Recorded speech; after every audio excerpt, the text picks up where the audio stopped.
মহিলার স্বামী এত দামি স্বামী, যদি আল্লাহ তাআলা দুনিয়ায় কারো পায়ে কাউকে সিজদার কথা বলতো আল্লাহর পরে, তাহলে প্রাণের স্বামীর পায়ে সিজদার কথা বলতেন। সুবহানাল্লাহ বলেন। তাহলে বুঝেন এই স্বামী কত দামি স্বামী।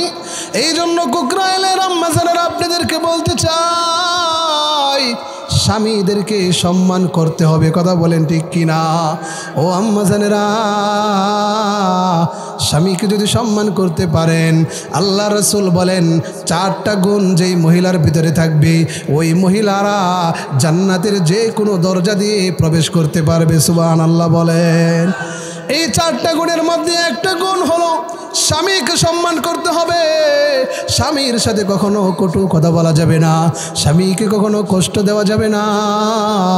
ও বাবারা, আজকের সমাজে আসেন, দেখেন স্বামী রাত্রের এই কনকনা শীতের মধ্যে ঘরের দরজার মধ্যে টোকা দেয়, দেখবেন স্ত্রী দরজা খুলে দেয় না। কথা বলেন ঠিক কিনা? ও মা, আপনার আমার আদর্শ হইল রাসূল সাল্লাল্লাহু আলাইহি সাল্লাম। কথা বলেন ঠিক কিনা? তিনি আমাদেরকে সব কিছু শিখিয়ে গেছেন স্বামীকে কিভাবে সম্মান করতে হবে। তাও স্ত্রী খাদিজা, আম্মাজান খাদিজাতুল কুবরা রাদিয়াল্লাহু তাআলা আনহা তিনি শিখিয়ে গেছেন। ও বাবারা, ও কুকরাইল আম্মাজানেরা, স্বামীকে কেমন সম্মান করতে হয় হযরত খাদিজাতুল কুবরার ইতিহাস তোমরা পড়ে দেখো। কেমন সম্মান করতেন, কেমন সম্মান করতেন হযরত খাদিজাতুল কুবরা রাদিয়াল্লাহু তাআলা আনহা। এত বড় এত বড় এত বড় সতী নারী, মানে এত ভালো মহিলা। আরবের মধ্যে, মক্কা নগরের মধ্যে পাড়ায় পাড়ায় অলিতে গলিতে, পাড়ায় পাড়ায় অলিতে গলিতে সব জায়গায় তার একটা নাম প্রসিদ্ধ হয়েছিল। সেই নামটা হলো তহেরা। চিল্লায়া বলেন সুবহানাল্লাহ। এই তহেরা অর্থ হলো পবিত্র। এই পবিত্র নামটা পুরো অঞ্চলের মধ্যে সবাই জানতো যে খাদিজা হইল তহেরা, মানে পবিত্রময় একটা মহিলা। কেমন মহিলা রে ভাই, একটু চিন্তা করে দেখেন। আমার রাসূল দোজাহানের সরদার যখন সমাজ থেকে, কওম থেকে যখন দাওয়াত দিয়ে ঘরের মধ্যে ফিরতেন, মাঝে মাঝে রাত্র হয়ে যাইত। যখন রাত্র গভীর হয়ে যাইত, দরওয়াজার মধ্যে টোকা দিত। একটা টোকা দেওয়ার সাথে সাথেই দরজাটা খুলে দিত। চিল্লায়া বলেন সুবহানাল্লাহ। কেমন মহিলা, কেমন মহিলা। একদিন ঘরের মধ্যে ঢুকে আম্মাজান খাদিজাকে ডাক দিয়া বলে, ও খাদিজা। রাসূল সাল্লাল্লাহু আলাইহি সাল্লাম ডাক দিয়া বলেন, ও খাদিজা, রাত্র গভীর হয়ে যায়, তুমি কি ঘুমাও না? আমি যখনই আসি একটা টোকা দেওয়ার সাথে সাথে দরজাটা খুলে দাও। কিভাবে সম্ভব খাদিজা? আম্মাজান খাদিজা ডাক দিয়া বলে, ইয়া রাসূলুল্লাহ, ইয়া হাবিবাল্লাহ, প্রাণের স্বামী গো, আপনি যখন বাইরে থাকেন আমার দু চোখে কোনোদিন ঘুম আসে না। কারণ আমি জানি আপনি আসমানের চাইতে জমিনের চাইতে শ্রেষ্ঠ মানুষ। আপনি আমার প্রাণের স্বামী। যদি আপনি দরওয়াজার মধ্যে আইসা 2টা টোকা দেন তাহলে আপনার কষ্ট হবে। এই জন্য এই খাদিজা বিছনার মধ্যে মাথা লাগাই না, বরং এই মাথাটাই দরওয়াজার মধ্যে লাগানো থাকে। সুবহানাল্লাহ। চিল্লায়া বলেন সুবহানাল্লাহ। আম্মাজান খাদিজা বলে, মাথাটা প্রতিদিন রাত্রেবেলা আমি দরওয়াজার মধ্যে দিয়ে রাখি। যখনই আপনি এসে টোকা দেন, টোকা দেওয়ার সাথে সাথেই দরজাটা খুলে দিই। সুবহানাল্লাহ বলেন। আজকে সমাজের মহিলাদের মধ্যে এই গুণ আছে নাকি? নাই। আছে? আল্লাহ তাআলা আমাদের আম্মাজানদেরকে হযরত খাদিজাতুল কুবরার মতো গুণে গুণান্বিত হওয়ার মতো তৌফিক দান করুন। সকলে বলে আমিন। ও আম্মাজানেরা, আপনারা হয়তো ভাববেন যে স্বামীরা কিছু বোঝে না, স্বামীদেরকে আমাদের বাবার বাড়ি থেকে ওয়ারিশ আনছে, এরকম আছে না নাই? বাবার বাড়ি থেকে যদি একটা কিছু আনে তাইলে অবস্থা খারাপ। বারবার খুঁটা দেয় কি দেয় না বলেন? খুঁটা দেয় না? খুঁটা দেয়। কিন্তু আম্মাজান খাদিজা কেমন মহিলা ছিলেন? তিনি যখন আমাদের রাসূলকে বিবাহ করলেন, পুরা মক্কা নগরের মধ্যে তার মতো দ্বিতীয় আরেকজন বড় লোক ধনী মহিলা দ্বিতীয় আর কেউ ছিল না। এত ধনী হাদিসের মধ্যে পাওয়া যায়। যেদিন আল্লাহ রাসূল বাসর রাত হয়, যেদিন প্রথম রাত্র হয়, আম্মা জান খাদিজা সমস্ত সম্পদগুলো আমার রাসূলকে দান করে দেন। চিল্লায় বলেন সুবহানাল্লাহ। কত সম্পদ, কত সম্পদ! একটু হিসাব করে দেখেন, হাদিসের মধ্যে পাওয়া যায় প্রায় 40,000 স্বর্ণ, 40,000 বুড়ি স্বর্ণ আমার রাসূলকে দিয়া দেয়। কিন্তু মরার আগ পর্যন্ত কোনোদিন একটা খুঁড়াও আমার রাসূলকে দেয় নাই। সুবহানাল্লাহ বলেন। শুধু তাই নয়, সারাটা জীবন চলে গেছে, কোনোদিন আমার রাসূলের কাছ থেকে কোনোদিন কোনো কিছু চাই না। আপনারা শুনলে আশ্চর্য হবেন, ও কুকরাইলের নওজোয়ান বাবারা, আপনারা শুনলে আশ্চর্য হবেন। একদিন রাসূল সাল্লাল্লাহু আলাইহি সাল্লাম রাত্রেবেলা ঘরের ভিতরে ঢুকলেন। ঢোকার পর আম্মা জান খাদিজাতুল কুবরার চেহারার দিকে, শরীরের কাপড়ের দিকে তাকাইয়া আমার রাসূলের চোখের পানিগুলো ছেড়ে দিয়ে ডাক দিয়া বলে, ও খাদিজা। যখন খাদিজার চক্ষু দুইটা বলল, রাসূল সাল্লাল্লাহু আলাইহি সাল্লামের দৃষ্টির দিকে দেখতেছে, রাসূল সাল্লাল্লাহু আলাইহি সাল্লামের চোখ বেয়ে বেয়ে পানি পড়তেছে। আম্মা জান খাদিজা ডাক দিয়া বলে, প্রাণের স্বামী গো, ও স্বামী, আপনার কি আপনার মায়ের কথা মনে পড়ছে কিনা? আপনার কি আপনার বাবার কথা মনে পড়ছে কিনা? আপনার কি আপনার দাদার কথা মনে পড়ছে কিনা? যাদের কথা মনে করে আপনি চোখের পানিগুলো ছেড়ে দিচ্ছেন। আল্লাহর হাবিব ডাক দিয়া বলেন, ও খাদিজা, আমার চোখের পানি কারো জন্য ছাড়ি না, কারো কথা আমার মনে হয় না। তোমার শরীরের দিকে তাকাইয়া, তোমার শরীরের মধ্যে যে জামাটা আছে, কাপড়টা আছে, ওই কাপড়ের দিকে তাকাইয়া তাকাইয়া আমি কান্দি, আমার চোখের পানিগুলো ছাড়ি। আম্মা জান খাদিজা বলে, কি ব্যাপার, কেন আমার শরীরের জামা কি এতই খারাপ, এই জন্য কান্না করেন? রাসূল সাল্লাল্লাহু আলাইহি সাল্লাম ডাক দিয়ে বলেন, ও খাদিজা, তুমি এই মক্কা নগরের মধ্যে তোমার চাইতে বড় লোক মহিলা আর কেউ ছিল না। তোমার কাপড়ের পর কাপড় আলমারি ভরা ছিল, কিন্তু তোমার চাইতেও দামি মহিলা কেউ ছিল না। কিন্তু আজকে আমার ঘরে আসার পর এই যে সাংসারিক জীবন, কোনো একটা দিন একটা কাপড় চাইলা না, একটা ভালো খাবারের কথা আমারে বললা না। আমি তোমার কাপড়ের দিকে তাকায় দেখি প্রতিটা গিরাই এক একটা তালি দেওয়া। সুবহানাল্লাহ বলেন। খাদিজাকে ডাক দিয়া বলে, ও খাদিজা, তোমার কি মন চাই না আমার কাছে একটা কাপড় চাও, আমি ওই কাপড়টা তোমাকে দিয়ে দিই, বাজার থেকে এনে দেই। আম্মা জান খাদিজা চোখের পানিগুলো ছেড়ে দিয়ে ডাক দিয়া বলে, ওগো প্রাণের স্বামী, আমি জানি আপনার পকেটে টাকা নাই। আমি যদি আপনাকে আবদার করি যে আমার কাপড় লাগবে, আমি জানি আপনি এনে দিতে পারবেন না। আর যদি এনে না দিতে পারেন তাহলে আপনার কষ্ট হবে। ওগো নবীজি, আপনার চোখ থেকে অল্প পানি পড়ুক, যার্রা পরিমাণ কষ্ট হোক, আমি খাদিজা কোনোদিন সহ্য করতে পারবো না। সুবহানাল্লাহ বলে। এই খাদিজা, আল্লাহর হাবিব ডাক দিয়ে বলে, ও খাদিজা, আজকে তুমি আমার কাছে কিছু চাও যা আমি তোমাকে দিতে পারি, তোমার মনের আবদারগুলো আমি রাখতে পারি। আম্মা জান খাদিজা ডাক দিয়া বলে, ইয়া রাসূলুল্লাহ, যখন আপনি বলতেছেন তাহলে আজকে কয়েকটা জিনিস চাইব। কয়টা জিনিস চাইবা? কয়েকটি 3টা জিনিস চাইব। আল্লাহর হাবিব ডাক দিয়া বলে, কয় কি? চাও, আজকে তোমার সব চাওয়াগুলো আমি পূর্ণ করে দেব। সুবহানাল্লাহ বলে। আম্মা জান খাদিজা ডাক দিয়া বলে, ওগো প্রাণের স্বামী, দুনিয়ার এমন কিছু আমি চাইব না যা দিতে আপনার কষ্ট হবে। আজকে যে জিনিসগুলো চাবো, এই জিনিসগুলো আমি আখিরাতের মধ্যে আখিরাতের জন্য চেয়ে নিব। সুবহানাল্লাহ বলে। রাসূল সাল্লাল্লাহু আলাইহি সাল্লাম ডাক দিয়ে বলেন, ও খাদিজা, চাও কি চাও আমার কাছে বলো না। আম্মা জান খাদিজা বলে, ওগো প্রাণের স্বামী, আমি যেদিন দুনিয়া থেকে বিদায় নিয়ে চলে যাব, যেদিন আমার চক্ষু দুইটা বন্ধ হয়ে যাবে, ওই দিন আপনার আমার জুব্বা মুবারক দিয়া আমারে দাফন দিয়েন, ওই বাজারের নতুনের কাপড় দিয়া আমারে দাফন দিয়েন না। রাসূল সাল্লাল্লাহু আলাইহি সাল্লাম ডাক দিয়ে বলেন, কেন কেন আমার জুব্বা মুবারক দিয়ে তোমারে কেন দাফন দেব? আম্মা জান খাদিজা বলে, ইয়া রাসূলুল্লাহ, আমার বিশ্বাস হয় যেই শরীরের মধ্যে দু জাহানের সরদারের জুব্বা মুবারক থাকবে, ওই শরীরের মধ্যে জাহান্নামের আগুন কখনো স্পর্শ করবে না। সুবহানাল্লাহ। কয়েক রাসূল সাল্লাল্লাহু আলাইহি সাল্লাম বলেন, হ্যাঁ যাও, তুমি যেদিন দুনিয়া থেকে বিদায় নিয়ে চলে যাবা, ওই দিন তোমারে আমার জুব্বা মুবারক দিয়া তোমারে দাফন কাফন করে দিব। সুবহানাল্লাহ বলেন। আম্মা জান খাদিজা বলে, 2 নাম্বার চাওয়া হলো, যেদিন আমি দুনিয়া থেকে বিদায় নিয়ে চলে যাব, ওই দিন আমার কবরের মধ্যে আপনি নামবেন, নামার পর আপনার হাত দিয়ে সুন্দর করে কবরের মাটিগুলো হাতে দিবেন, একটু পারাবেন মাটিগুলো। আল্লাহ রাসূল ডাক দিয়া বলে, কেন কেন?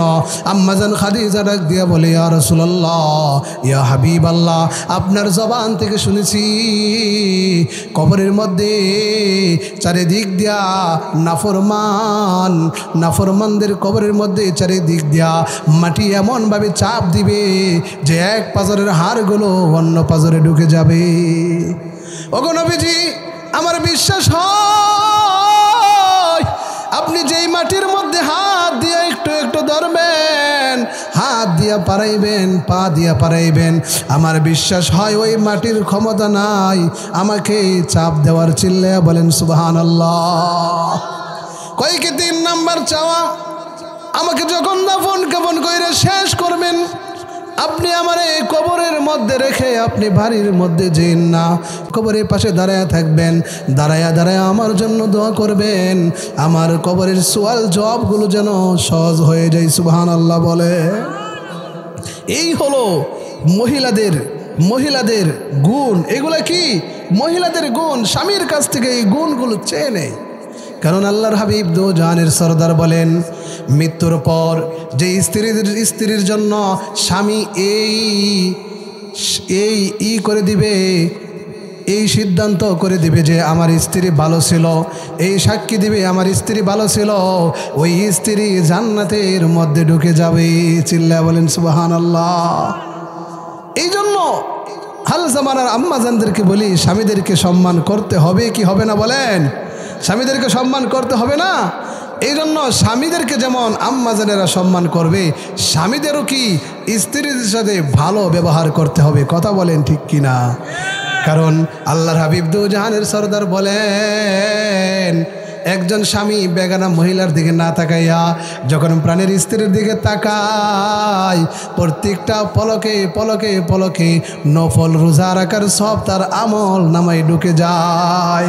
আওয়াজ দিয়ে বলেন সুবহানাল্লাহ। কোথায় ছিলাম? ওই যে খাজা কুতুবউদ্দিন বখতিয়ার কাকি রহমতুল্লাহ আলাইহির মা স্বামীর কাছে পরামর্শ নিতেছে। স্বামী পরামর্শ দিয়া দিছে, ও স্ত্রী, তোমার সন্তানকে যদি আল্লাহ চিনাইতে চাও, আল্লাহর পরিচয় যদি তোমার সন্তানকে শিখাইতে চাও, তাহলে মাদ্রাসায় ভর্তি করে দাও। কথা বলেন ঠিক কিনা? আম্মা জান খাজা কুতুবউদ্দিন বখতিয়ার কাকি রহমতুল্লাহ আলাইহির মা কুতুবকে মাদ্রাসায় ভর্তি করে দিলেন। মাদ্রাসায় ভর্তি করে দিলেন তো দিলেনই।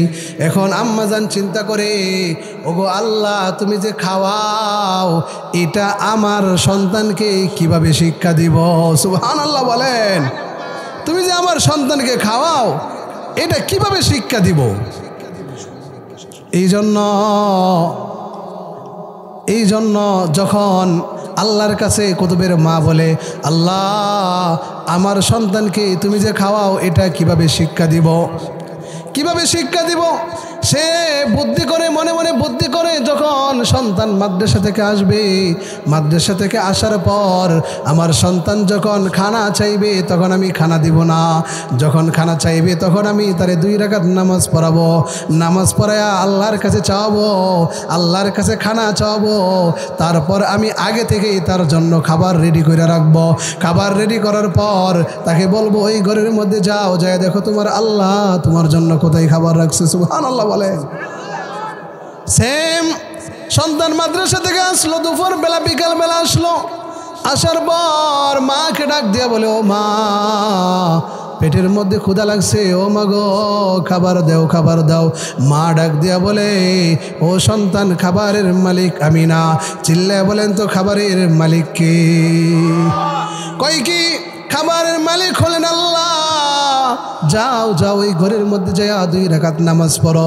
নামাজ পড়া আল্লাহর কাছে চাও, আল্লাহর কাছে রিজিক চাও, আল্লাহর কাছে খানা চাও। আর খানা চাওয়ার পরে দেখবা আল্লাহ তোমার রিজিকের ব্যবস্থা করে দিয়েছে। সুবহানাল্লাহ বলেন। আল্লাহ চিনাইতেছে সন্তানকে। দেখেন মা কিভাবে সেম। সন্তান আসার পর মা বলল, যাও যাও নামাজ পড়ো।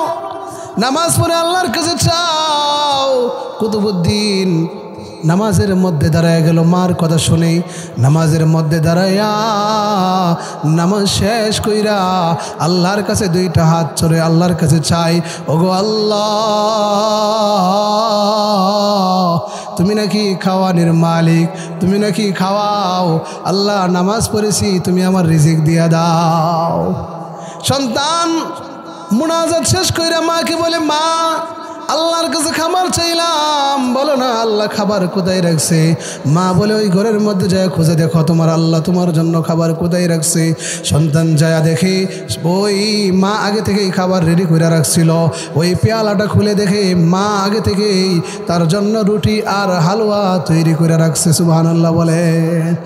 সন্তান ডাক না খুলে যখন দেখে রুটি আর হালুয়া তৈরি, মাকে ডাক দিয়া বলে, মা আল্লাহ আমার কথা শুনছে, দেখো না মা কত সুন্দর করে আমার জন্য হালুয়া রুটি কইরা তৈরি করে রাখছে। সুবহানাল্লাহ বলেন।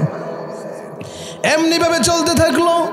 কুতুবউদ্দিন প্রতিদিন মাদ্রাসা থেকে আসে, প্রতিদিন তার জন্য মা আগে থেকেই খাবার রেডি করে রাখে। হঠাৎ একদিন মা একটু বাইরে চলে গেছে বেড়ানোর জন্য, ইষ্টি বাড়িতে গেছে। মা মনে করছিল সময় মতো চলে আসবো যখন কুতুবউদ্দিন বাড়ির মধ্যে আসবে, কিন্তু একটু লেট হওয়ার কারণে কুতুবের মার চিন্তার মধ্যে মাথার মধ্যে চিন্তা চলে আসলো, হায় হায় আমার সন্তানের তো মাদ্রাসা থেকে আসার সময় হয়ে গেছে। আজকে যদি আমার সন্তান বাড়ির মধ্যে আইসা নামাজের মধ্যে দাঁড়ায়া আল্লাহর কাছে চায়া যদি খাবার না পাই, তাহলে আমার সন্তানের বিশ্বাস উঠে যাবে যে আল্লাহ খাওয়াই, যে এতদিন খাওয়াইছে এটা আল্লাহ খাওয়াই নাই, এই বিশ্বাসটা উঠে যাবে। এই জন্য মা আল্লাহর কাছে 2টা হাত তুললেন। কুতুবের মা দেখেন কত দামি মা, আল্লাহর কাছে চেয়েছে বলে, আল্লাহ আমি বাড়ি থেকে চলে আসছি, আমার কুতুব যদি আজকে বাড়িতে আইসা খাবার না পায়, আমার কুতুবের অনেক বড় ক্ষতি হয়ে যাবে গো আল্লাহ। আল্লাহ তুমি আমার কুতুবের উপর দয়া করো, রহম করো। সুবহানাল্লাহ বলেন। আল্লাহ ও দোয়া কবুল কইরা নিছে। সন্তান বাড়ির মধ্যে আসছে, বাড়ির মধ্যে আইসা দেখে মা নাই ঘরের মধ্যে। সন্তান বাড়ির মধ্যে আইসা নামাজের মধ্যে দাঁড়ায় গেছে, নামাজ পড়ে আল্লাহর কাছে খাবার চাই। নামাজের শেষ কইরা যখন খাবার চাই, খাবার শেষ চাওয়ার পরে যখন মোনাজাত শেষ কইরা ঘরের মধ্যে ঢুকছে, যখন পেয়ালা খুলছে, খোলার সাথে সাথে এমন এক খাবারের সুগান সে পাইছে। আর চিল্লে চিল্লে কুতুব বলে, হাই হাই আজকে আমার জন্য মা স্পেশালি খাবার তৈরি করে রাখছে। সুবহানাল্লাহ বলে। মা তাড়াহুড়া কইরা বাড়ির মধ্যে চলে আসছে। আইসা দেখে কুতুব ঘুমায় রইছে। কুতুবের জন্য জলদি কইরা খাবার রেডি করছে। রেডি কইরা কুতুবের মাথার মধ্যে হাতটা বুলায় বলে, কুতুব ওঠো না বাবা, আজকে মনে হয় তুমি খাবার পাও না। ও কুতুবউদ্দিন ওঠো, খাবার খাও। কুতুব চক্ষু 2টা এইভাবে আস্তে আস্তে খুইলা বলে, ও মা আজকে এমন এক খাবার খাইছি মাগো, এমন পেট বইরা খাবার কোনোদিন আমি খাই না। সুবহানাল্লাহ বলেন। এটা কার দোয়ার ফজিলত? বলেন কার দোয়ার বরকত? মায়ের দোয়ার বরকত। এই জন্য কুকরাইলের যুবক ভাইয়েরা, মা যে কত দামি, এখান থেকে 1 নাম্বার জিনিস দেবেন, মা বাবার দোয়া কখনো আল্লাহ তাআলা ফিরাইয়া দেয় না। কথা বলেন ঠিক কিনা? মা বাবার দোয়া আল্লাহ তাআলা 100 100 100 কবুল করেন, কথা বলেন ঠিক কিনা? আর যেই সন্তানের প্রতি মার রাগ হয়, গুসা হয়, ওই সন্তান কোন দিন জান্নাতের সুগান পাবে না, কথা বলেন ঠিক কিনা? এই জন্য উকরাইলের যুবক ভাইরা, মুরব্বী বাবারা, যাদের মা আছে তাদের মা বাবাকে বেশি বেশি সম্মান করতে হবে। কেমন সম্মান করতে হবে? আমার আল্লাহ কুরআনের মধ্যে সুন্দর করে বলে দেন, এমনভাবে ব্যবহার করবা যেই ব্যবহারের দ্বারা কখনো বলে শব্দ করে এমন শব্দটাও যেন তোমার মা বাবা করতে পারে না। চিল্লা বলেন সুবহানাল্লাহ। এই জন্য বাবা, মা বাবাকে আমরা সকলেই সম্মান করব তো ইনশাআল্লাহ। যাদের মা বাবা নাই, কার কার মা বাবা নাই, দুইটা হাত তুলে দেখান। আজকে সবার বরকতে জান্নাতের বাগানের উসিলায় আল্লাহ তাআলা প্রত্যেকের মা বাবার কবরগুলোকে জান্নাতের বাগান বানায় দিক। সকলে বলে আমিন। চিল্লা বলেন আমিন। ও ভাইরা আমার, মা বাবা কত দামি একটু চিন্তা করে দেখেন, একটু লক্ষ্য করে দেখেন। মা যে কত দামি। মা বুড়া হয়ে গেলেও, মার উপর হাজার অত্যাচার করলেও মা কোনোদিন সন্তানের উপর খারাপ দোয়া করে না, কথা বলেন ঠিক কিনা? করে দোয়া? কখনো খারাপ দোয়া করে না। আপনারা আশ্চর্য হবেন, পীর জুলফিকার আলী নকশবন্দি তিনি কিতাবের মধ্যে একটা ঘটনা আনছেন, এমন একটা হৃদয় বিদারক ঘটনা, যদি আপনারা শুনেন আশ্চর্য হয়ে যাবেন যে এমন একটা ঘটনা আনছে। ঘটনা হলো এমন যে সন্তান বিদেশে গেছে, মা বাবারে দুনিয়ার মধ্যে রাইখা, দেশের মধ্যে রাইখা সন্তান কোথায় গেছে? বিদেশের বাড়িতে গেছে।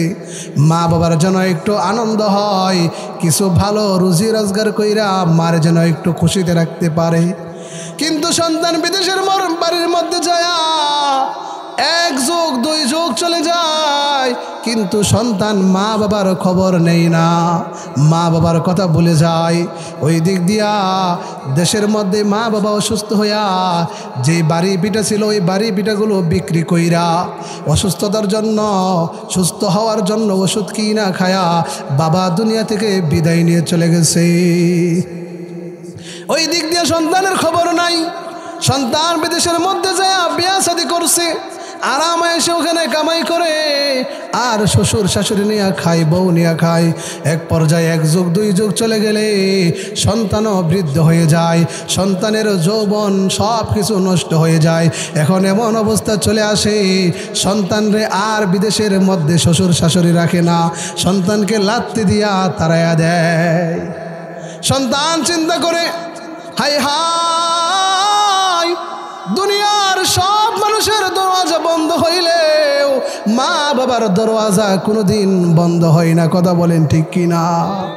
মনটা খারাপ কইরা দেশের বাড়িতে চলে আসছে। দেশের বাড়িতে আইসা দেখে যেখানে বাড়ি বিড়া ছিল, ঘর ছিল, ওখানে ঘর বাড়ি কোনো কিছুই নাই, ওখানে একটা আঙ্গুর ফুলের বাগান হয়েছে। সুবহানাল্লাহ বলেন। আইসা ঘর খুঁজে কিন্তু ঘর পাই না, আঙ্গুর ফুলের বাগান দেখে। আঙ্গুর ফলের বাগানের মধ্যে একটা লোক কাজ করতেছে। লোকটাকে ডাক দেয়া বলে, ও ভাই, এই আঙ্গুর ফলের বাগানের মালিক কে? লোকটা ডাক দেয়া বলে, আঙ্গুর ফলের জমিনের মালিক হইলাম আমি। লোকটা ডাক দেয়া বলে, সন্তানটা ডাক দেয়া বলে, ও বাবা, আপনি এই জমিনের মালিক হইতে পারেন না, এই বাগানের মালিক হইতে পারেন না, কারণ এই বাগানের মধ্যে এখানে ঘর ছিল, বাড়ি ছিল, আজকে এই ঘর বাড়িগুলো কোথায় গেল?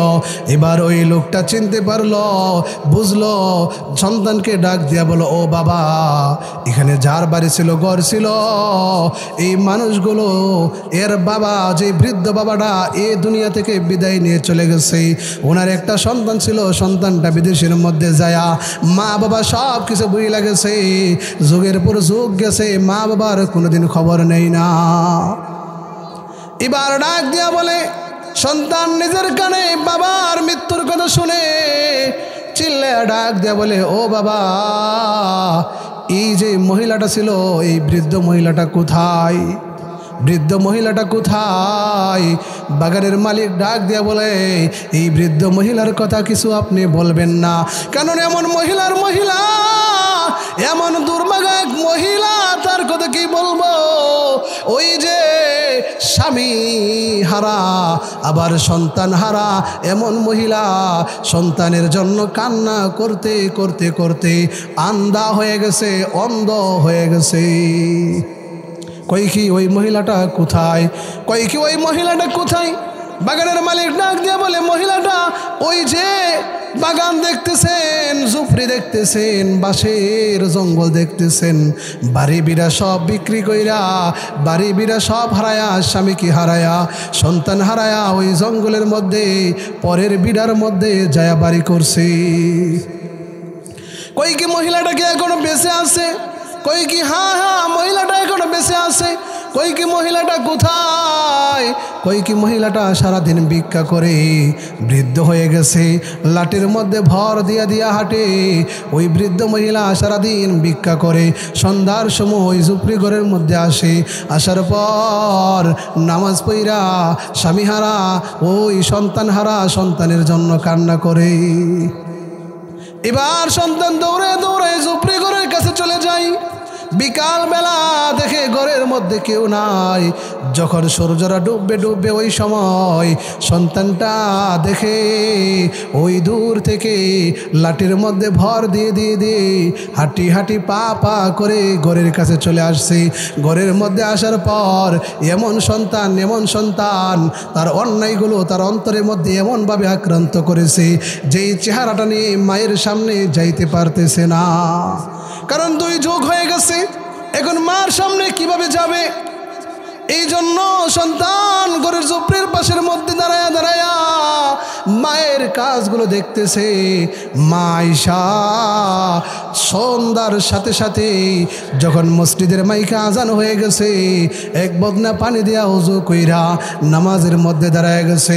নামাজের মধ্যে দাঁড়ায়া দাঁড়ায়া কান্না করে আর ডাক দিয়া বলে, আল্লাহ, প্রাণের স্বামীকে হারাইলাম, নিজের জমি জমা সব কিছু হারাইলাম, পরের বিটার মধ্যে থাকি, কোনো কষ্ট নাই, কোনো কষ্ট নাই। শেষ সময় তোমার কাছে আমার একটাই চাওয়া, ওই যে আমার হারানো সন্তানটা, যেটা 2 যুগ আগে দুনিয়া থেকে আমাদের দেশ থেকে চলে গেছে, ওই হারানো সন্তানটাকে আল্লাহ তুমি আমার হাতে ফিরাইয়া দাও। ওগো আল্লাহ, সন্তানের কামাই খাওয়ার জন্য নয়, বরং আমি যদি দুনিয়া থেকে বিদায় নিয়ে চলে যাই, আমার যে কবরের মধ্যে নিয়ে নামবে এমন আমার আপন মানুষ কেউ নাই। ওগো আল্লাহ, সন্তানের কামাই খাবো না, সন্তানের কামাই খাওয়ার দরকার নাই, লাগরে সন্তানকে ভিক্ষা কইরা কইরা খাওয়ামো, তবু আল্লাহ তুমি আমার সন্তানকে ফিরাইয়া দাও। যখন মায়ের মুখের মধ্যে এই কথাগুলো সন্তান শুনে, এবার একটু সাহস আয়, মনের ভিতরে সাহস আসে। আসার পর সন্তান ভাবে মায়ের মনের মধ্যে কোনো কষ্ট নাই, জলদি কইরা যায় মায়ের পায়ের মধ্যে যায়া পড়ে যায়। সন্তান এবার দৌড়ে যায় মাকে জড়ায় ডাক দিয়ে বলে, ও মা, তোমার দোয়া আল্লাহ কবুল কইরা নিছে, সুবহানাল্লাহ কর। মার চক্ষু 2টা অন্ধ, আন্ধা নারী কান্না করতে করতে অন্ধ হয়ে গেছে। সন্তানের সুগান পেয়ে মা এমনভাবে আত্মহারা খুশিতে হয়েছে।